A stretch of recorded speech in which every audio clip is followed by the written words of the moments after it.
तो अपने डिस्कस कर रहे थे लाप्लास ट्रांसफॉर्म के बारे में, है ना। तो लाप्लास ट्रांसफॉर्म होता क्या है? लाप्लास ट्रांसफॉर्म क्या होता है? ये हमारे पास कोई भी एक फंक्शन गिवन होगा एफ टी एक फंक्शन है, तो उसका हमें लाप्लास ट्रांसफॉर्म जब डिफाइन करना होता है तो वो किसके इक्वल आता है? Integration 0 to infinite e raise to power minus s t f t d t. ये हमने डिस्कस कर लिया था, ठीक है।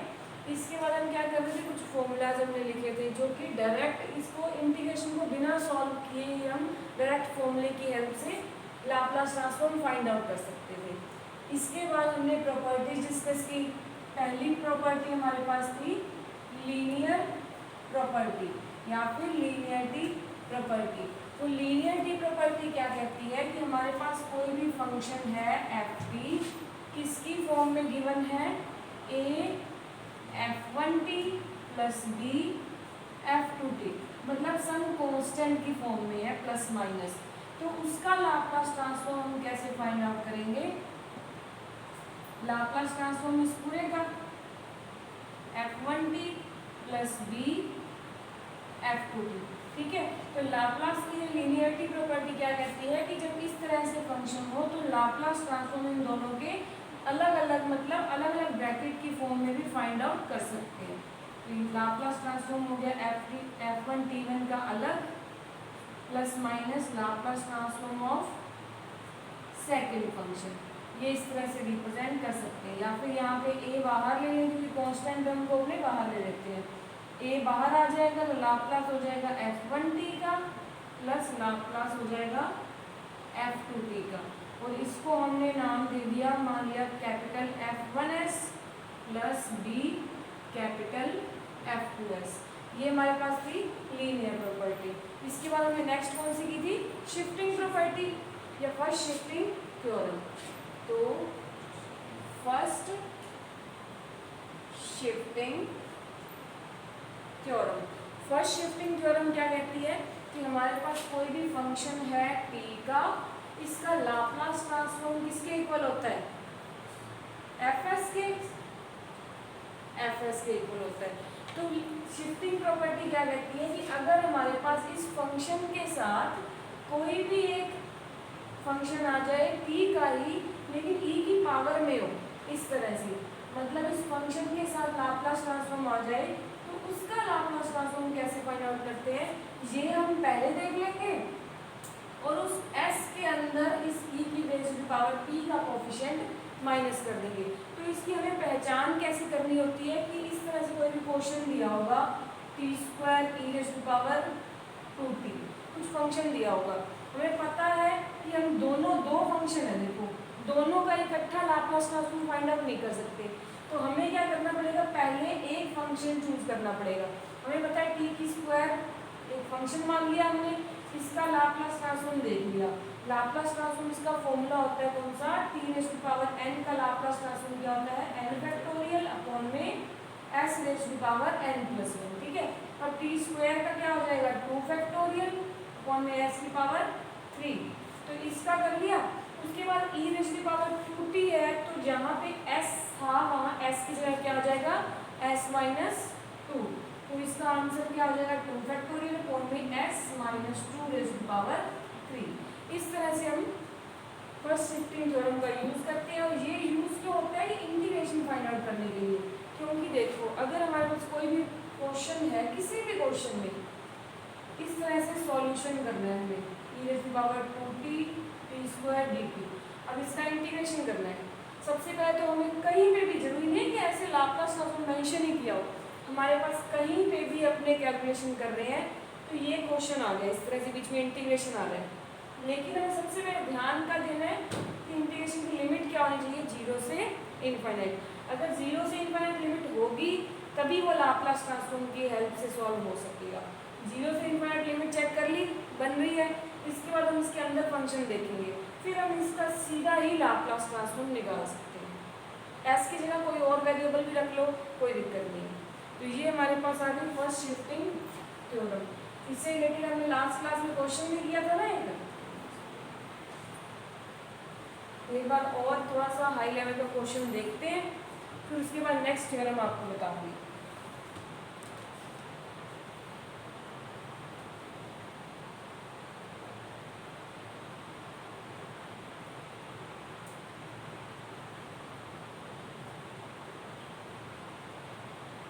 क्वेश्चन हम करते हैं sin 2t cos 3t। अब देखो क्वेश्चन हमने रैंडमली ले लिया, find the Laplace transform of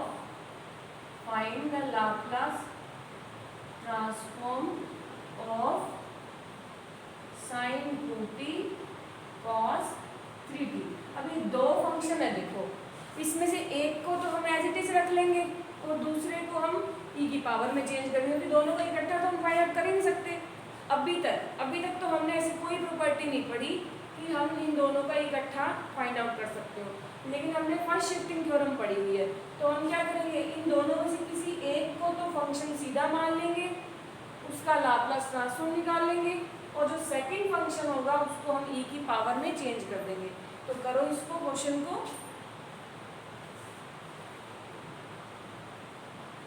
sin 2t cos 3t। तो करेंगे कैसे, अपने एक फंक्शन मान लिया, इसमें क्या करते हैं, अपने साइन वाली जो टर्म आती है ना, उसमें डिवाइड में आइटा भी आता है, sine e raise to power iota theta minus e की power minus iota theta divide by 2 iota. Convert करना आता है क्या, कन्वर्ट करना आता है ना, फॉर्मूले लिखवाए थे आपको, तो फॉर्मूले से एक बार cos 3t को कन्वर्ट कर दो, cos 3t को कन्वर्ट कर दो।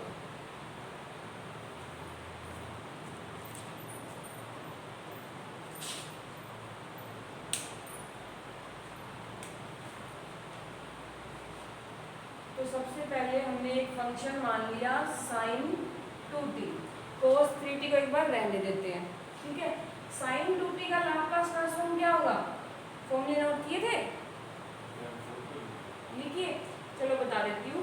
sin 2t का फॉर्मूला क्या होता है, जब यहाँ s आ रहा है ना, तो ऊपर क्या आएगा a। हमारे पास फॉर्मूला क्या होता है, अगर हमारे पास कोई भी फंक्शन दिया हुआ है sin 80, तो इसका लाप्लास ट्रांसफॉर्म कैसे फाइंड आउट करेंगे, ये साइन s से स्टार्ट हो रहा है, तो इसके न्यूमरेटर में इसका अपोजिट आ जाएगा a अपॉन में s square minus s square plus a square, ये इसका फॉर्मूला होता है डायरेक्ट, ठीक है। तो हमारे पास sin 2t दे रखा है, तो इसमें a की जगह क्या पुट कर देंगे, 2 पुट कर देंगे, तो इसका लाप्लास ट्रांसफॉर्म लिख दो यहाँ। लाप्लास ट्रांसफॉर्म क्या हो जाएगा, a मतलब 2 अपॉन में s स्क्वायर प्लस 4, ये हो गया इस फंक्शन का लाप्लास ट्रांसफॉर्म। अब हमें क्या करना है, cos 3t को कन्वर्ट करना है किस फॉर्म में, e raise to the power में, ठीक है। अब cos 3t को हम e रेज़ टू पावर में कैसे कन्वर्ट कर सकते हैं, cos theta equal to e raise to power iota theta plus e raise to power minus iota theta divide में 2, ये इसका फॉर्मूला होता है। तो अपने क्या करेंगे, cos 3t को कन्वर्ट करेंगे, cos 3t को क्या कन्वर्ट कर देंगे, e raise to power 3 iota t plus e raise to power minus 3 iota t divide में 2। अब हमारा जो स्टार्टिंग वाला फंक्शन था वो क्या था, sin 2t मल्टीप्लाई में e raise to power 3 iota t plus e raise to power minus 3 iota t divide में 2, ये फंक्शन है। अब अपने क्या करेंगे, साइन को इन दोनों से मल्टीप्लाई कर देंगे, पहले इसको सिंपली, ये तो हमने ना टर्म्स निकाल के रख दी दोनों। अब हम इस फंक्शन के ऊपर आते हैं और इसको अपने सॉल्व करते हैं।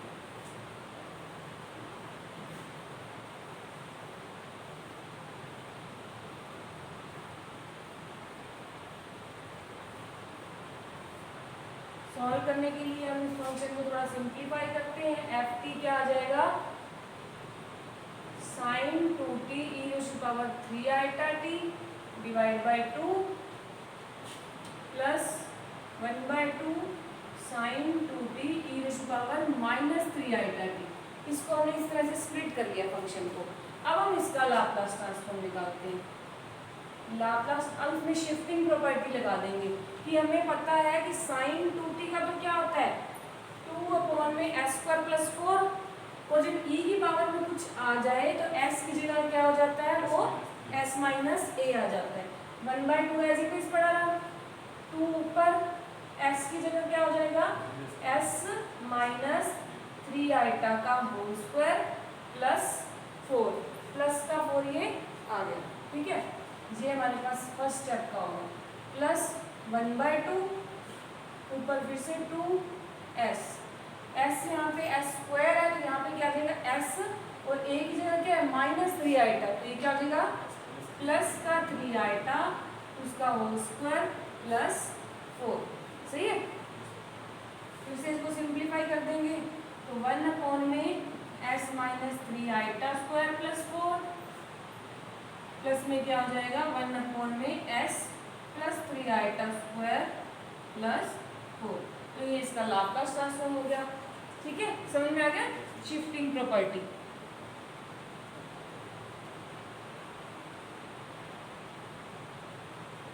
या फिर इसको सिंप्लीफाई किया हुआ है, अगर इसको और सिंप्लीफाई करना चाहते हो तो इसका एलसीएम ले लो, एलसीएम लेके जो कैंसिल आउट होगा उसको कैंसिल आउट कर दो, मतलब इसको भी और कर सकते हैं ना अपने सॉल्व, इसको अपने इसका एलसीएम ले लेते हैं, एलसीएम लेने के बाद थोड़ा सा और शॉर्ट में करना हो तो और नहीं, वैसे इतना बहुत है, अगर एग्जाम में अगर मैच करने आ जाए फिर तो अपने और सॉल्व कर सकते हैं, बट जितना सिंप्लीफाई हो सकता है उतना सिंप्लीफाई अपने कर देते हैं।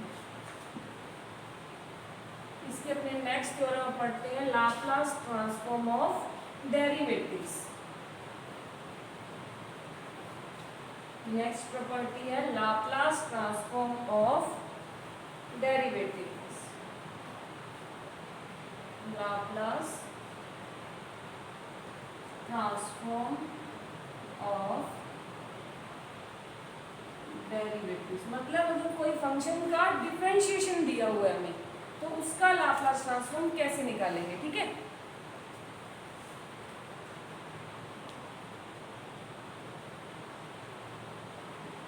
ठीक है, अगर हमारे पास कोई भी फंक्शन हमने कंसीडर कर लिया एफ टी है, अब उसका हमें लाप्लास ट्रांसफॉर्म पता होता है कि Laplace transform of any function is equal to capital F s. अब हमारे पास हमें ये क्वेश्चन में पहचानना पड़ेगा कि फंक्शन कौन सा है, उसका लाप्लास ट्रांसफॉर्म कौन सा है। तो इसका अगर लाप्लास ट्रांसफॉर्म हो, Laplace transform of F dash T निकालना हो, ठीक है, निकालना हो तो वो किसके इक्वल होगा, एस इंटू में Laplace transform of F T minus F zero. मतलब क्या है कि हमारे पास कोई भी फंक्शन दिया हुआ जैसे टी क्यूब है, फंक्शन हमें गिवन नहीं है, हमें लाप्लास ट्रांसफॉर्म निकालना है 3t² का, क्वेश्चन में क्या गिवन है 3t² का लाप्लास ट्रांसफॉर्म निकालना है, तो हमें ये बात पता है कि 3t² किसका डिफरेंशिएशन होता है, t क्यूब का। अपने इतना तो कॉमन सेंस लगा सकते हैं ना कि 3t² किसका डिफरेंशिएशन होता है, t क्यूब का। तो सबसे पहले t क्यूब का लाप्लास ट्रांसफॉर्म निकाल लो कि क्या होता है 3 फैक्टोरियल अपॉन में s की पावर 3 + 1, ये लाप्लास ट्रांसफॉर्म का फॉर्मूला है, ये हमने स्लाइड में निकाल के रख लिया, जैसे कि इन्होंने ये बोला हमने ये निकाल लिया। अब ये प्रॉपर्टी निकालनी है, ये प्रॉपर्टी निकालनी है, ये किसके इक्वल हो जाएगा s इंटू में ये function Laplace transform of this into में क्या हो जाएगा 3 फैक्टोरियल अपॉन में s की पावर 4 माइनस, अब ये क्या है उस फंक्शन के अंदर t को 0 पुट कर देंगे। जैसे अब ये फंक्शन दिया हुआ है एफ टी, हमारे पास एफ टी फंक्शन क्या है टी क्यूब, इसके अंदर टी की जगह 0 पुट कर दिया तो ये क्या हो जाएगा 0 ही हो जाएगा। तो ये क्या आ जाएगा s इंटू 3 इंटू 2 मतलब 6 अपॉन में x4, तो ये कैंसिल होगा तो आ जाएगा 6 अपॉन में x2। फिर से दोबारा बताती हूँ कैसे सॉल्व करते हैं कि हमारे पास कोई भी फंक्शन गिवन है एफ टी का, उसका लाप्लास ट्रांसफॉर्म में क्या पता है कि एफ एस के इक्वल होता है, ठीक है। अब इसी के डेरिवेटिव का लाप्लास ट्रांसफॉर्म निकालना हो तो वो कैसे होगा, s मल्टीप्लाई में इंटू में क्या होगा उस फंक्शन का लाप्लास ट्रांसफॉर्म, या फिर इनको ऐसे भी लिख लो कैपिटल एफ एस, क्योंकि बात तो एक ही है, माइनस जो फंक्शन दिया हुआ था t का ओनली फंक्शन, उस फंक्शन के अंदर t बराबर 0 रख दो, ठीक है। तो वो हमारे पास क्या हो जाएगा उसके डेरिवेटिव का लाप्लास ट्रांसफॉर्म, ये हमारे पास उसकी प्रॉपर्टी होती है। हमें ये प्रॉपर्टीज पता तो होती है, याद भी होती हैं, लेकिन इनको अप्लाई कैसे करना है किसी क्वेश्चन में वो हमें सीखना होता है। और उसके लिए हमें क्या करना होगा, क्वेश्चंस की प्रैक्टिस करनी होगी बहुत ज़्यादा। ठीक है, तो एक जैसे प्रॉपर्टी डिस्कस करके उसके ऊपर कम से कम 4-5-6 क्वेश्चन करेंगे तो ही हमें उस प्रॉपर्टी को अप्लाई करना आएगा। क्योंकि ये तो आप 1 बाय 1 प्रॉपर्टी कर रहे हो और उसके बाद उसी क्वेश्चन सॉल्व कर रहे हो, लेकिन जब आप सारी प्रॉपर्टीज को डिस्कस कर लोगे ना, फिर अपने को ये ध्यान से देखना पड़ेगा या ऐसे सोचना पड़ेगा कि अपने कौन सी प्रॉपर्टी लगाएं कि क्वेश्चन इजी हो जाए। अब यहाँ अगर क्वेश्चन में क्या आता, ये क्वेश्चन आ जाता sin 2t cos 2t। अब शिफ्टिंग थ्योरम क्या कहती है, इस तरह सॉल्व करो, लेकिन आप ध्यान से देखो कि cos 2t का डिफरेंशिएशन sin 2t यहाँ प्रेजेंट है, तो हमें क्या करना है, इस तरह से भी सॉल्व कर सकते हैं उसको। ठीक है, तो अपने को देखना पड़ेगा कि अपने मतलब किस तरह से क्वेश्चन को सॉल्व कर सकते हैं, इजी बना सकते हैं। जरूरी नहीं है एक क्वेश्चन एक ही प्रॉपर्टी से सॉल्व हो। पहले 1 बाय 1 हम एक एक प्रॉपर्टी पढ़ेंगे, एक एक क्वेश्चन करेंगे, फिर जब सारी प्रॉपर्टीज हो जाएंगी ना, फिर रैंडम क्वेश्चन आते हैं, फिर हमें देखना पड़ेगा कि इसको इजी टू इजी वे में कैसे सॉल्व कर सकते हैं। तो ये प्रॉपर्टी नोट कर लो, नोट कर ली। ये हमारे पास है लाप्लास ट्रांसफॉर्म ऑफ डेरिवेटिव्स। इसके बाद आता है Laplace transform of integral of F T. मतलब ये डेरिवेटिव था, इस तरह से इंटीग्रल की प्रॉपर्टी आ जाएगी। रख करते हैं उसको, Laplace transform of integrals of, हाँ जी इस पर भी क्वेश्चन करवाऊंगी। हाँ, जैसे प्रॉपर्टी सेम सेम है ना, इसलिए मैंने आपको सिर्फ प्रॉपर्टीज लिखवाई है, अभी इसके ऊपर क्वेश्चन करवाऊंगी आप, क्योंकि आपके पास बुक है ना ये वाली, इस बुक में क्या है, पूरी यूनिट्स ही दे रखी हैं क्वेश्चंस की। मतलब पहले प्रॉपर्टीज डिस्कस करके फिर उस पर बेस्ड क्वेश्चंस करवाइए। मैं सारे क्वेश्चन करवाऊंगी। Integrals of F T, integral of F T, ये हम पहले प्रॉपर्टी डिस्कस कर लेते हैं कि हमारे पास कोई भी सेम एक फंक्शन दिया हुआ है t का एफ टी, उसका लाप्लास ट्रांसफॉर्म हमें पता है किसकी होता है, कैपिटल एफ एस की। अगर इसी का ही इंटीग्रेशन दे रखा हो 0 to t F t d T, इसी के ही इंटीग्रेशन का लाप्लास ट्रांसफॉर्म फाइंड आउट करना हो तो वो किसके इक्वल आएगा, 1/s एफ एस की। ठीक है, हमारे पास क्या है, कोई भी एक फंक्शन दिया हुआ है s का, जिसका लाप्लास ट्रांसफॉर्म पता है एफ एस होता है।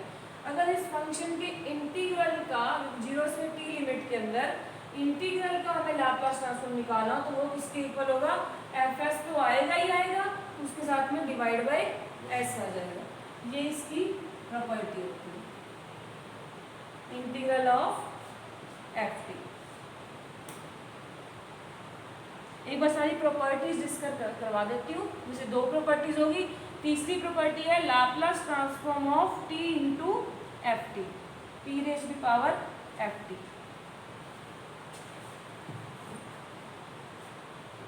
लाप्लास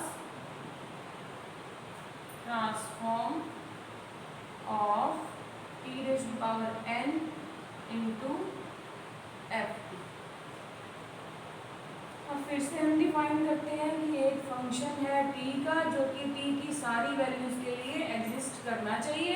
फिर इसका लाप्लास ट्रांसफॉर्म लिखा, वो हमें पता है कि f s के इक्वल होता है।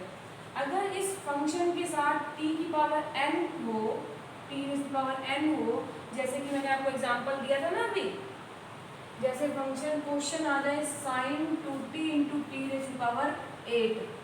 अब t रेज़ टू पावर 8 है या t रेज़ टू पावर 5 ले लो, चलो अब इसका इंटीग्रेशन फाइंड आउट करना है। एक तो आप इसको शिफ्टिंग प्रॉपर्टी से भी कर सकते हो, कैसे, इसका पता है आपने को लाप्लास ट्रांसफॉर्म, इसको e की पावर में कन्वर्ट कर दोगे, सॉल्व कर दोगे। दूसरा आप इसको सॉल्व करना हो तो अब ये देखो, अब इसके साथ मैच करेगा ये। अब हम फंक्शन किसको मानेंगे, sin 2t को, t की पावर n है। इसकी प्रॉपर्टी क्या होती है, -1 raise to the power n। अगर इसका लाप्लास ट्रांसफॉर्म निकालना हो, -1 raise to the power n dn dsn of f s. ये सारे जो क्वेश्चन है ना, इन्हीं क्वेश्चंस को ही आप इन थ्योरम से भी कर सकते हो, इन्हीं क्वेश्चन को आप फर्स्ट शिफ्टिंग थ्योरम से भी कर सकते हो। ठीक है, ये अपने को वही जब अपने सारे थ्योरम पढ़ लेंगे ना, फिर अपने को देखना पड़ेगा कि किस थ्योरम से अपने इजीली कर सकते हैं। तो ये हमारे पास इसकी थ्योरम नोट कर लो।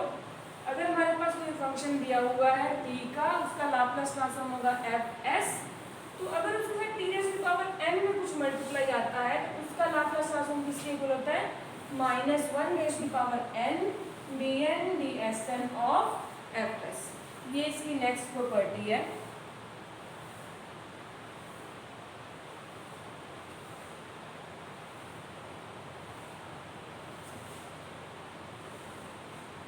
अब अपने इसका सेम क्वेश्चन कर लेते हैं, वही एग्जांपल कर लेती हूँ, टी रेज़ टू पावर 5 यही कर लेते हैं चाहे, लेकिन 5 के अंदर थोड़ा सा अपने को कंफ्यूजन हो जाएगी। 5 पावर 5 ले ली ना मैंने, टी स्क्वायर। क्वेश्चन ले लेते हैं पहले अपने,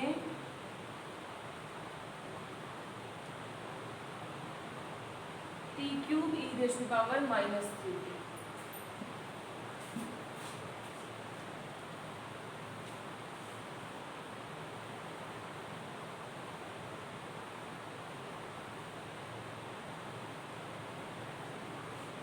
Find the Laplace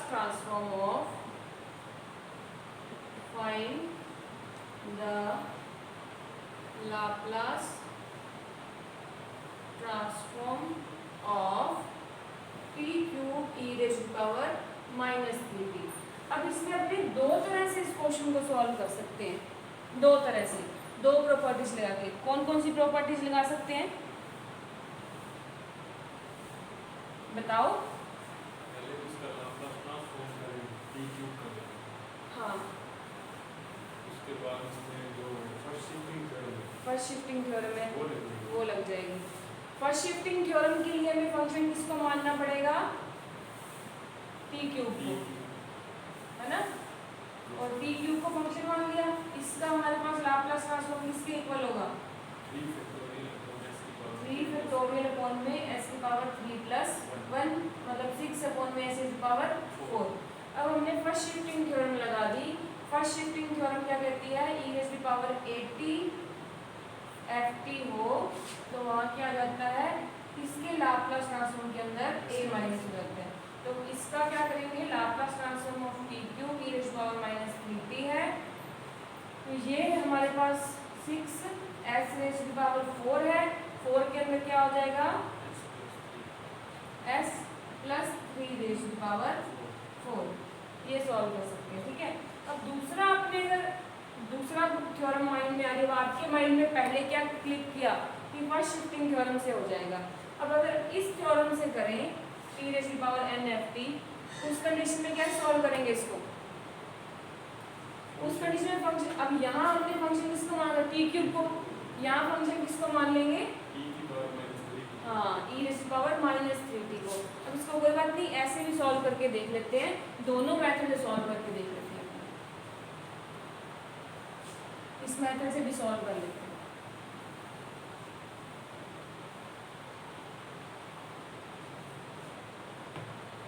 तो हमें यूज किसका करना है? इस थ्योरम का। इस थ्योरम का यूज करेंगे तो यहाँ फंक्शन ऑफ t किसको मानेंगे? e की पावर -3t को। इसका लाप्लास ट्रांसफॉर्म किसके इक्वल होता है? e raise to power ax का लाप्लास ट्रांसफॉर्म किसके इक्वल होता है? फॉर्मूला पढ़ा है, 1 अपॉन में s माइनस a के। किसके इक्वल होता है? 1 अपॉन में s माइनस a।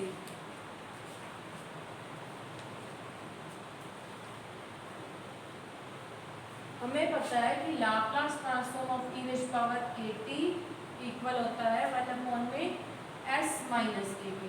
तो इसका लाप्लास ट्रांसफॉर्म किसके इक्वल हो जाएगा? 1 में s प्लस 3 के। ठीक है, s प्लस 3 के। अब हमारे पास ये हमने साइड में रख लिया। अब साथ में हमारे पास T raise to power n भी है। अब लाप्लास ट्रांसफॉर्म ऑफ t की power 3 e raise to power -3t। इसका फॉर्मूला क्या होगा? -1 की पावर n। n कितना है हमारा? 3 d3 अपॉन ds3। मतलब 3 टाइम्स का डिफरेंशिएशन करना है। एफ एस हमारा कितना है 1 में एस प्लस 3, ठीक है। अब 1/x का डिफरेंशिएशन क्या होता है? log x वो तो इंटीग्रेशन होता है।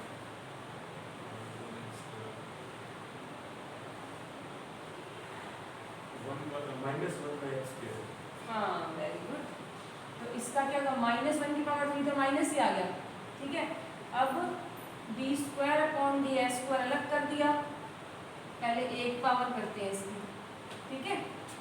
एक पावर करते हैं तो यहाँ इसको क्या लिखेंगे -1 में s प्लस 3 की पावर 2, ये आ गया। माइनस माइनस प्लस, फिर से एक पावर अलग। अब दूसरा डिफरेंशिएशन करते हैं किसका 1 में s प्लस 3 की स्क्वायर का। 1 में x स्क्वायर का डिफरेंशिएशन क्या होता है -2 में x³। तो -2 में x³। तो d/ds एज इट इज पड़ा है, इसका डिफरेंशिएशन क्या -2 में s प्लस 3 क्या क्यूब। ये इसका डिफरेंशिएशन हो गया। अब एक और डिफरेंशिएशन पड़ा है, अब इसको यहाँ रख दो ताकि आंसर भी हमें मैच कर है ना, दोनों प्रॉपर्टी से जितना आया। हमें ये देखना है कि कौन सा हम किस तरह से इजीली सॉल्व कर सकते हैं, जो पहले हमारे माइंड में क्लिक करेगी।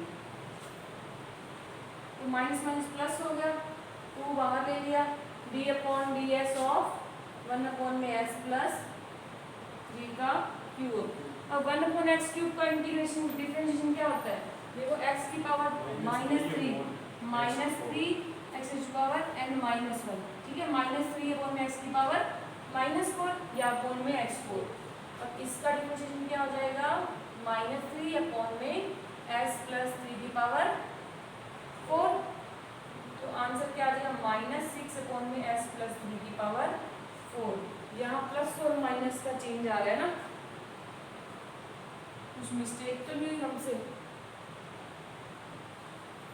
ये हमने सही किया था पहले वाला, प्लस और माइनस के साइन, बाकी तो आंसर सेम ही आ रहा है।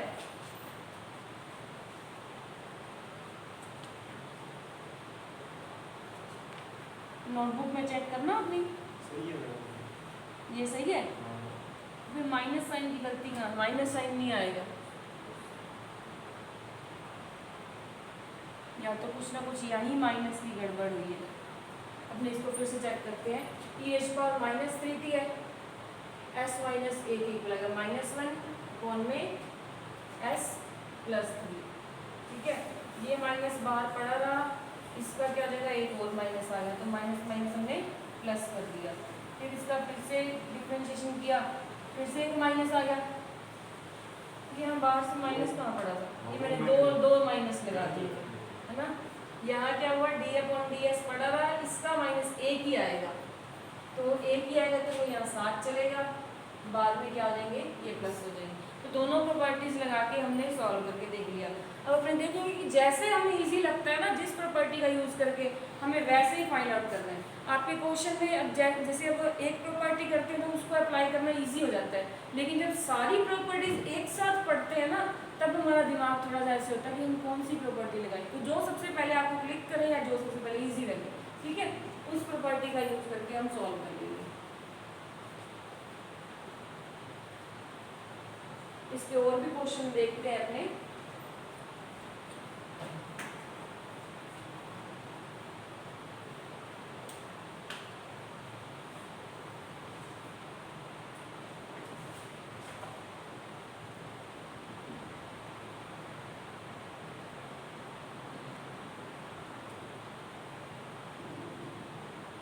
अच्छा, हमारे पास जैसे 2 फंक्शन हमने देखे हैं ना, इसी तरह से 3 फंक्शन भी हमारे पास हो सकते हैं।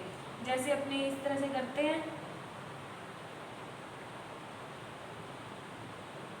एक बार हम फंक्शन लेते हैं 0 to t e⁻²t into T, 0 to t e⁻²t into T dt। अब ये हमारे पास कोई भी फंक्शन दे रखा है t का। अब हमें सॉल्व करना है इसका लाप्लास ट्रांसफॉर्म। अब लाप्लास ट्रांसफॉर्म कैसे निकालोगे? एक तो इंटीग्रेशन की प्रॉपर्टी है, इंटीग्रेशन की प्रॉपर्टी क्या पढ़ी है हमने अभी? कोई भी फंक्शन दे रखा होता है, उसका लाप्लास ट्रांसफॉर्म होता है हमारे पास कैपिटल एफ एस, ठीक है। तो अगर इसी का ही इंटीग्रेशन आ जाए 0 to t F t d T, यही लिखा हुआ है ना, तो इंटीग्रेशन आ जाए तो उसका लाप्लास ट्रांसफॉर्म क्या होगा? 1/s एफ एस, ठीक है। तो ये इंटीग्रेशन का तो हमें पता लग गया। अब इसके अंदर जो दे रखा है इसका मतलब हमारे लिए वो फंक्शन ऑफ t है ना।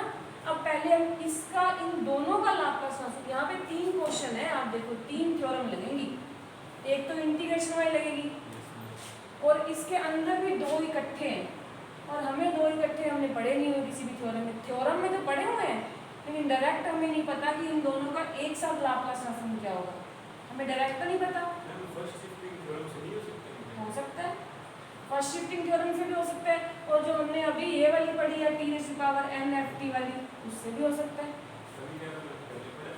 हाँ नहीं, मैं ये कह रही हूँ कि 2 इकट्ठे फंक्शंस का तो हमने नहीं पढ़ा ना, जो आपने फॉर्मूले नहीं लिखे होंगे ना, जो फॉर्मूले हमने पढ़े हैं ना, 8 फॉर्मूले पढ़े थे हमने स्टार्टिंग में फर्स्ट क्लास में, तो उसमें क्या था, इकट्ठा दे रहे थे, मतलब हमें इसको भी थ्योरम की वजह से सॉल्व करना पड़ेगा, उसके बाद इंटीग्रेशन को भी थ्योरम से सॉल्व करना पड़ेगा, मतलब 2 स्टेप हो गए इस क्वेश्चन के, ये कहते हुए। तो पहले हम क्या करेंगे, फंक्शन ऑफ t मान लिया t⁻⁻2t को, अब इसका लाप्लास ट्रांसफॉर्म निकाल लेते हैं। इसका लाप्लास ट्रांसफॉर्म निकाल लिया, इसका लाप्लास ट्रांसफॉर्म किससे निकाल रहे हो? फर्स्ट शिफ्टिंग थ्योरम से, फर्स्ट शिफ्टिंग थ्योरम से, यूजिंग फर्स्ट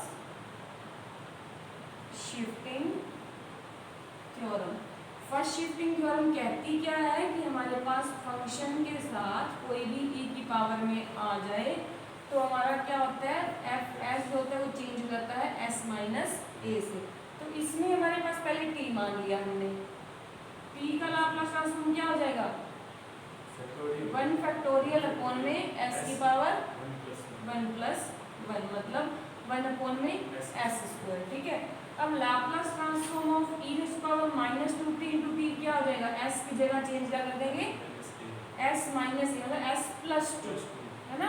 तो लाप्लास ट्रांसफॉर्म दोनों क्या हो जाएगा, 1/s प्लस 2 का स्क्वायर। हमने क्या किया, इसके अंदर वाले का सॉल्व कर लिया। अब यहाँ दे रखा है इंटीग्रेशन भी, अब हम कौन सी प्रॉपर्टी लगाएंगे, इंटीग्रल की। अब इंटीग्रल वाली प्रॉपर्टी क्या लगाएंगे, 0 to t⁻⁻2t dt। अब इसका लाप्लास ट्रांसफॉर्म किसके इक्वल हो जाएगा, 1/s, वो तो आएगा ही। अब fs हमारे पास इसका है, अभी हमने क्या निकाला है, 1/s प्लस 2 का स्क्वायर, बस आ गया। मतलब वैसे अगर हमें इसका इंटीग्रेशन निकालना पड़े, आप देखो अगर हम लाप्लास ट्रांसफॉर्म हमने पढ़ा ही ना हो, लाप्लास ट्रांसफॉर्म हमने पढ़ा ही ना हो, तो इसका इंटीग्रेशन आप कैसे निकालोगे, आइलेट के हिसाब से निकालोगे, फिर उसके अंदर लिमिट्स पुट करें, मतलब बहुत लेंथी हो जाएगा। लेकिन जब हमें लाप्लास ट्रांसफॉर्म की प्रॉपर्टीज पता होती हैं तो हम उसका इंटीग्रेशन बहुत ही इजीली निकाल सकते हैं। यहाँ पे s क्या है? s हमारे पास एक पैरामीटर होता है लाप्लास ट्रांसफॉर्म में, जैसे कांस्टेंट होता है ना सम, एक पैरामीटर होता है लाप्लास ट्रांसफॉर्म में, मतलब इसकी आइडेंटिफिकेशन है कि हाँ ये लाप्लास ट्रांसफॉर्म को सॉल्व कर दिया। वैसे हम नॉर्मल इंटीग्रल से सॉल्व करते हैं तब s नहीं आता, उस कंडीशन में अपने पास जब भी ऐसे दिया होगा ना, उस कंडीशन में s की कोई भी वैल्यू दे रखी होगी, मतलब कोई ना कोई कंडीशन जरूर दे रखी होगी कि हमें s ना दिखे क्वेश्चन में, ठीक है, कोई भी कोई कंडीशन जरूर दे रखी होगी। यहाँ हमें स्पेशली बोला ही लाप्लास ट्रांसफॉर्म से गया तो हम s को ऐसे रख रहे हैं। तो ये हमारे पास इसका क्वेश्चन हो गया। एक दो और क्वेश्चंस करें।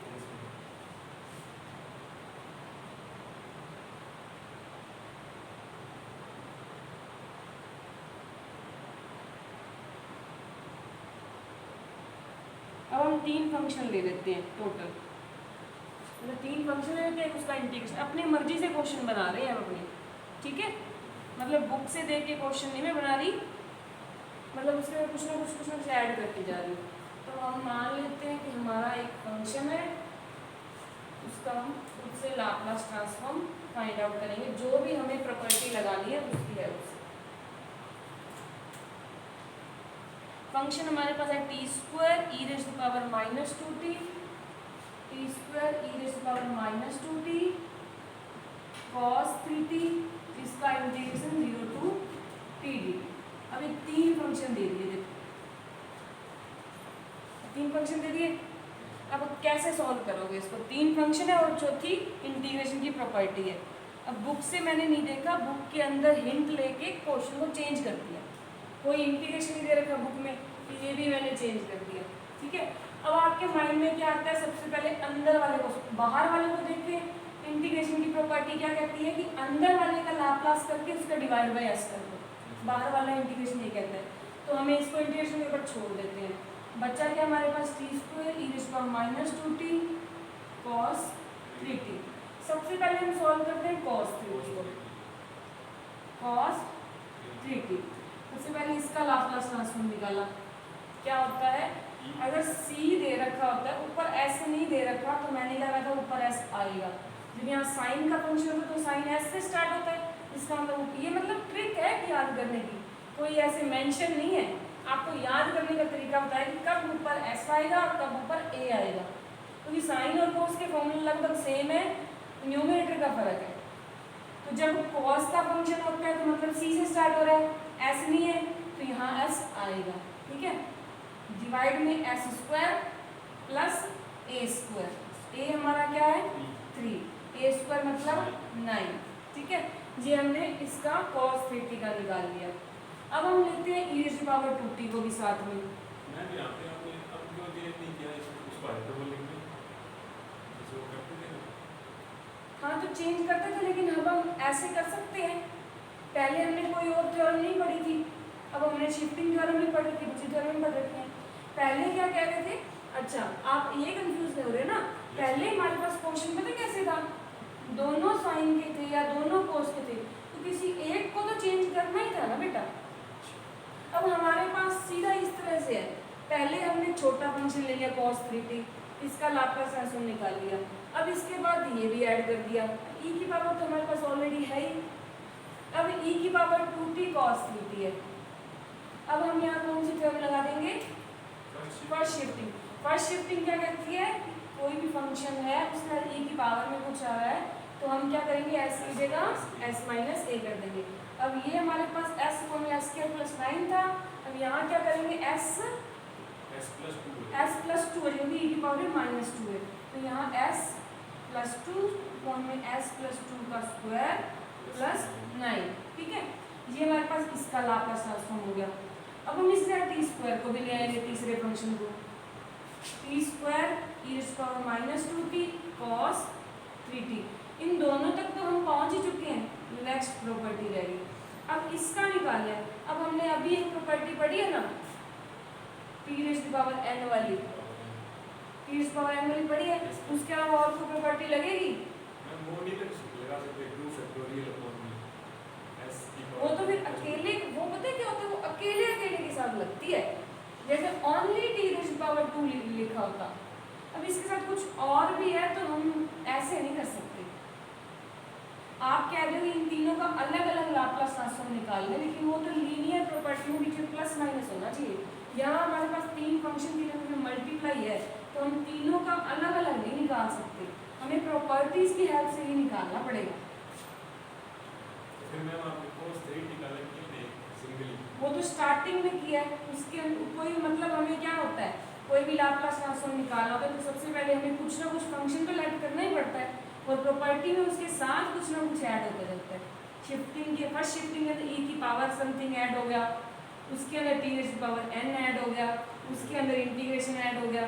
तो हमें मल्टीप्लाई जब होता है, दो फंक्शन का मल्टीप्लाई हो रहा है, उस कंडीशन में हमें ऐसे सॉल्व करना पड़ता है। अगर लेफ्ट साइड से चले तो टी स्क्वायर का वैसे हाँ, कर सकते हैं?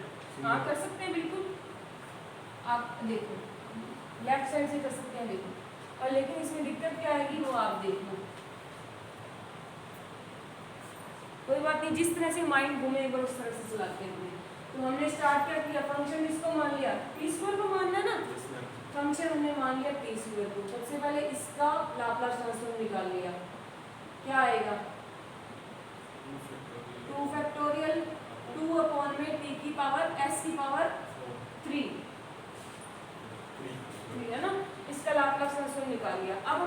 साथ ये जोड़ेंगे,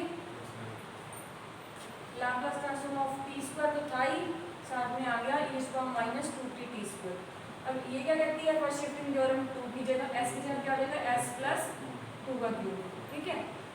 अब थर्ड स्टेप में हमने cos 3t जोड़ दिया, ये दोनों एज इट इज थे, cos 3t e minus 2t और t स्क्वायर के साथ जोड़ दिया।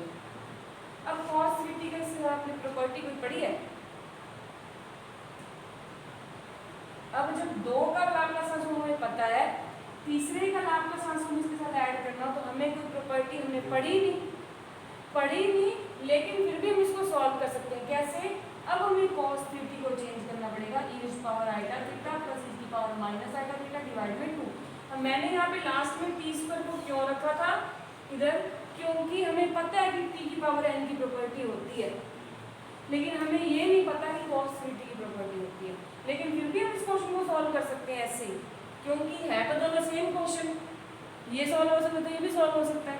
तो इसको cos 3t को हमें e की पावर में इसमें चेंज करना पड़ेगा, तो ये क्वेश्चन दो स्टेप में चेंज हो जाएगा। ये साथ में e की power minus 2t t square पड़े रहे, इसको हमने इस फॉर्म में चेंज कर दिया, तो यहाँ आ जाएगा e की power 3 iota t plus e की power minus 3 iota t whole में 2। यहाँ अब कोस को चेंज करेंगे।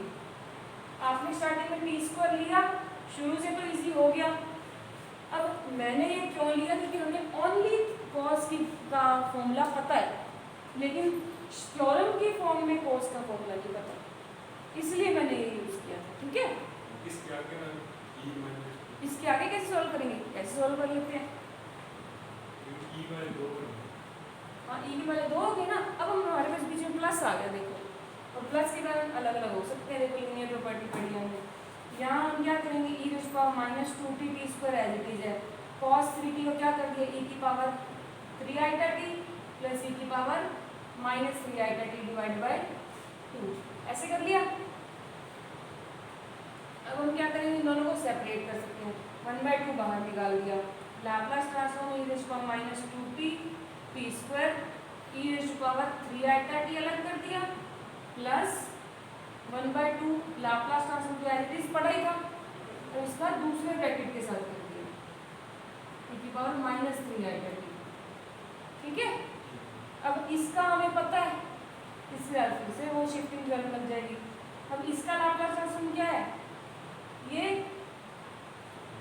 अब ये क्या करेगी, s की जगह क्या चेंज कर दो, s माइनस k, यहाँ पे 1/2 पड़ा है, ऊपर वाला 2 भी पड़ा है, डिवाइड में s की जगह s minus 3 iota, s minus 3 iota plus 2 का होल क्यूब प्लस 1/2, ये ऊपर वाला 2 डिवाइड में s यहाँ हो जाएगा प्लस 3 आइटा प्लस 2 का होल क्यूब, ठीक है। अब ये सॉल्व होगा, मतलब क्वेश्चन को कैसे भी घुमा लो, इसका आंसर निकालना है, इसका भी निकाल सकते हैं अपने, इसका भी निकाल सकते हैं। अब इसमें दिक्कत क्या आएगी, दिक्कत आएगी इंटीग्रेशन करने में ओनली, क्योंकि ये हमने सॉल्व कर लिया।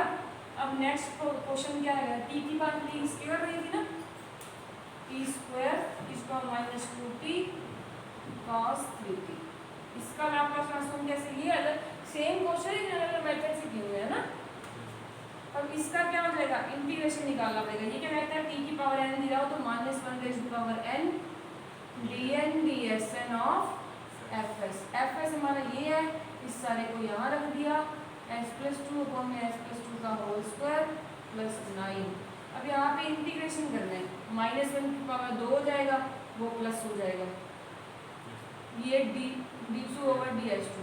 अब इसका डिफरेंशिएशन करना है, इसका डिफरेंशिएशन कैसे करेंगे, u अपॉन v से या u इंटू v से, u अपॉन v का फॉर्मूला होता है ना डिफरेंशिएशन फाइंड आउट करने का, उसको लगा के सॉल्व करेंगे अपने।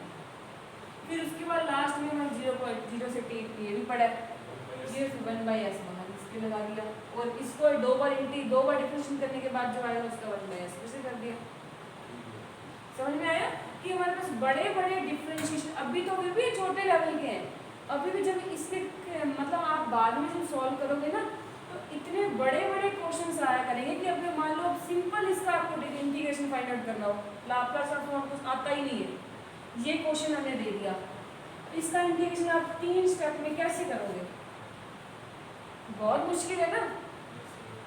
हमें लाप्लास ट्रांसफॉर्म की नॉलेज ही नहीं है, हमें इसका इंटीग्रेशन सिंपली फाइंड आउट करना है, तो आप बहुत मुश्किल से कर पाओगे।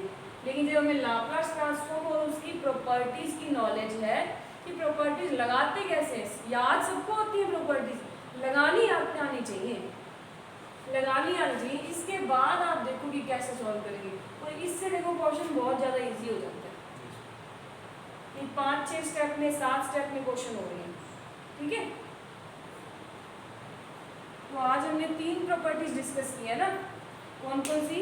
इंटीग्रल वाली, डिफरेंशियल वाली और t की पावर n वाली, और उस पर बेस कुछ क्वेश्चन भी किए।